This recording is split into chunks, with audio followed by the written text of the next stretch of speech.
महत्वपूर्ण पे चर्चा करने आया हूँ। एक कभी कभी एक छोटी सी मिस्टेक एस्ट्रोलॉजी में कितना बड़ा प्रॉब्लम क्रिएट करती है, वो मैं आज आपको बताना चाहता हूँ। अभी हाल ही में एक केस बहुत चर्चाओं में रहा मीडिया में, सोनम रघुवंशी और राजा रघुवंशी का। काफ़ी दिन मीडिया पे रात दिन चलता रहा, क्या हुआ, कैसे हुआ, क्यों हुआ, मतलब पूरा 10-15 दिन तक तो मीडिया में ये छाया रहा और बहुत सारे एनालिसिस हुए। आज मैं ऐसे ही एक न्यूज़ देख रहा था तो उस पर उनकी दोनों की कुंडली दिखाई दी और वहाँ बैठे काफ़ी एस्ट्रोलॉजर अपने अपने राय दे रहे थे। एक एस्ट्रोलॉजर ने उस बात को पकड़ा और मैं भी उससे बहुत हद तक इत्तेफाक रखता हूँ कि टेक्निकली अगर उस बात को समझा जाए तो वो बहुत गहरी है। और मैं अक्सर इस चीज़ को, जब भी कोई कुंडली मिलान के लिए आती है तो मैं इसको बहुत प्रेफरेंस देता हूँ।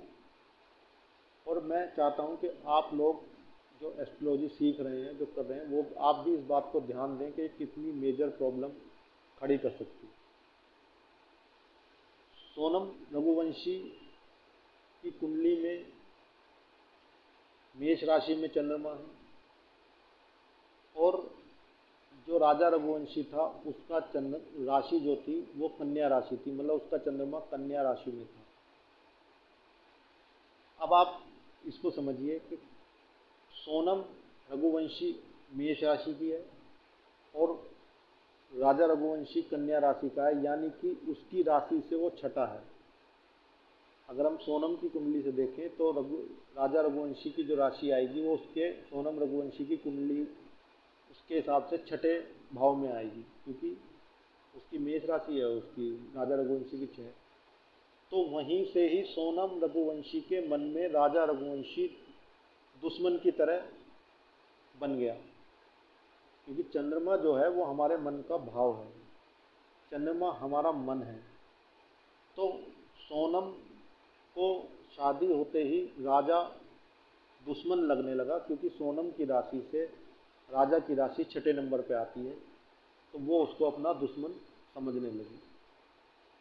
ऐसे ही अगर हम देखें तो राजा रघुवंशी की कन्या राशि से सोनम की राशि देखें तो 8वें घर में जा रही है, यानी कि मृत्यु के घर में, यानी कि वो उसके मृत्यु का कारण बन गई।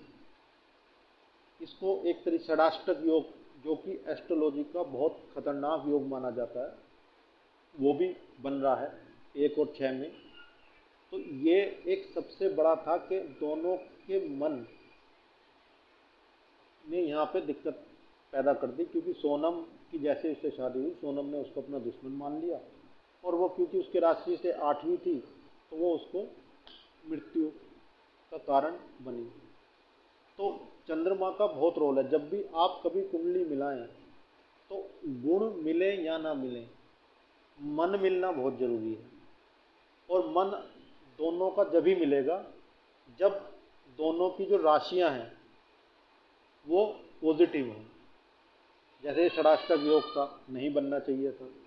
कोशिश करें कि शत्रु राशि भी ना हो, कि मालूम पड़े कि लड़का सूर्य राशि का है, में सिंह राशि का, और लड़की शनि की राशि की है, मकर या कुंभ की, तो भी दोनों में एक दूसरे के प्रति शत्रुता का भाव रहेगा।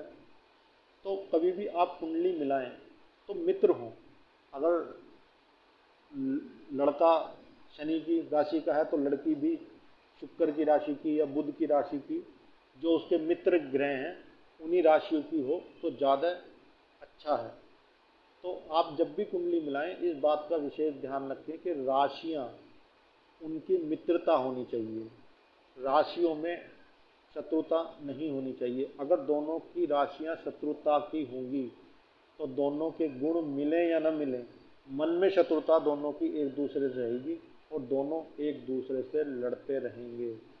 कभी कभी 10, आपने एक देखा होगा कि बहुत से एस्ट्रोलॉजर जब पति पत्नी शादी हो जाती है और वो बाद में कुंडली लेके आते हैं कि जी हमारे दम में दोनों में लड़ाई बहुत रहती है, मन नहीं मिलता, तो वो उनका नाम चेंज करा देते हैं। और नाम चेंज कराने के पीछे जो लॉजिक होता है वो लॉजिक यही है, वो उसकी राशि बदल देते हैं, लड़के की राशि से लड़की की राशि की मित्रता करा देते हैं। और फिर उनके बाद उनका वैवाहिक जीवन बहुत अच्छे से चलने लगता है।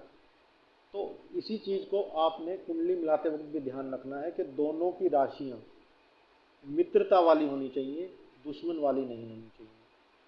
और अगर शादी के बाद भी कोई आए और पति पत्नी में नहीं बन रही, तो भी उनकी राशि, लड़की की राशि आप चेंज करके लड़के की मित्रता वाली कर सकते हैं।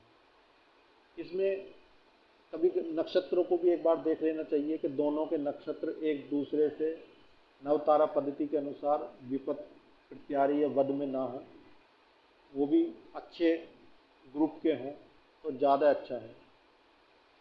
ये एक मेन दोष था उस कुंडली में। दूसरा उसमें एक दोष ये था कि जो सोनम रघुवंशी थी वो नीच मंगल की थी, मतलब सप्तम भाव में नीच का मंगल बैठा हुआ था। और जबकि राजा रघुवंशी की कुंडली में मंगल अपनी ही राशि का था।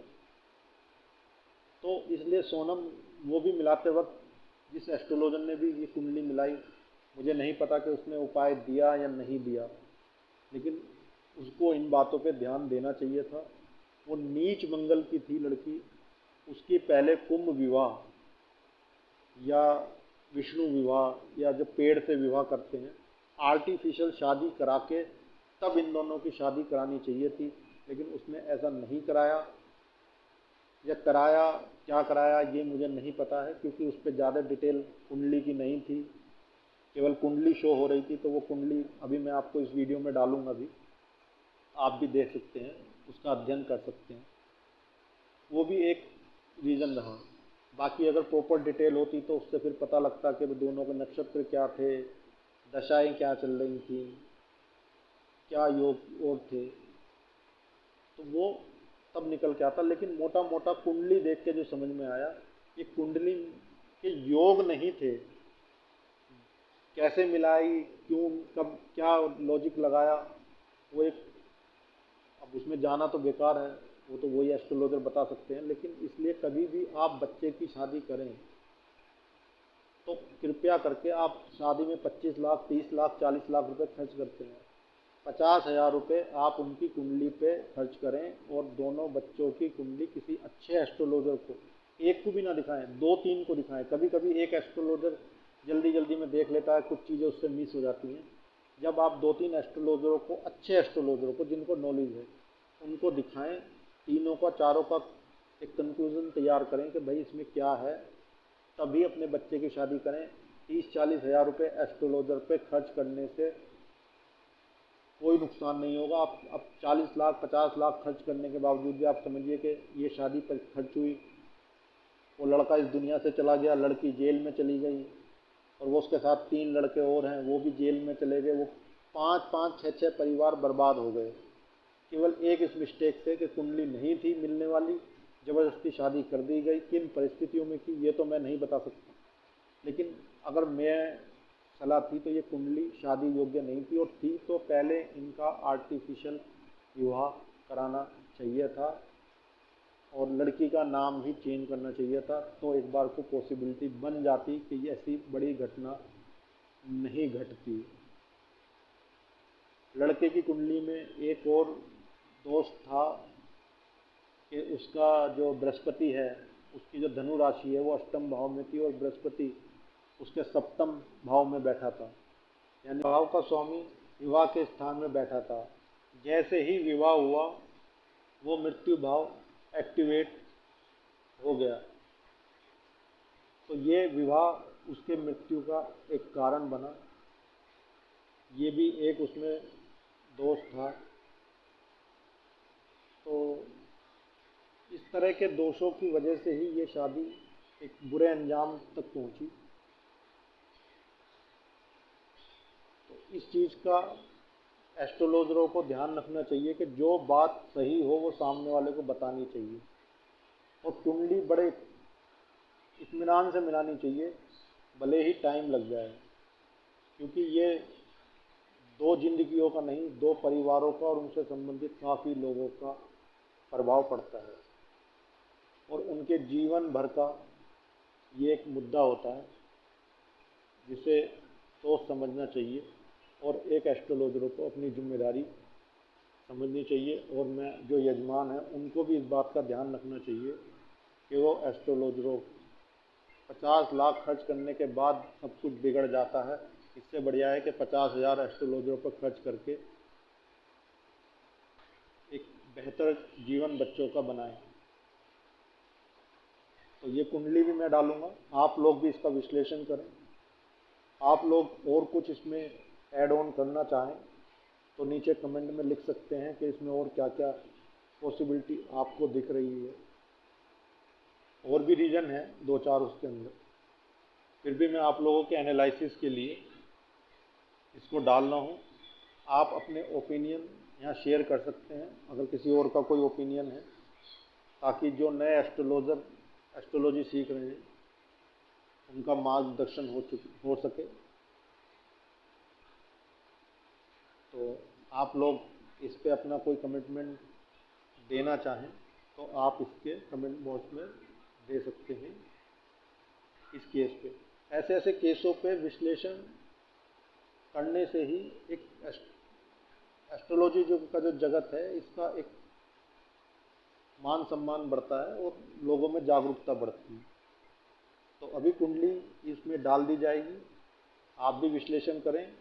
आपको भी कुछ और नई चीज़ हो तो आप इसमें नीचे कमेंट बॉक्स में डाल सकते हैं विश्लेषण, कि आपको और क्या क्या कारण नज़र आ रहे हैं। धन्यवाद।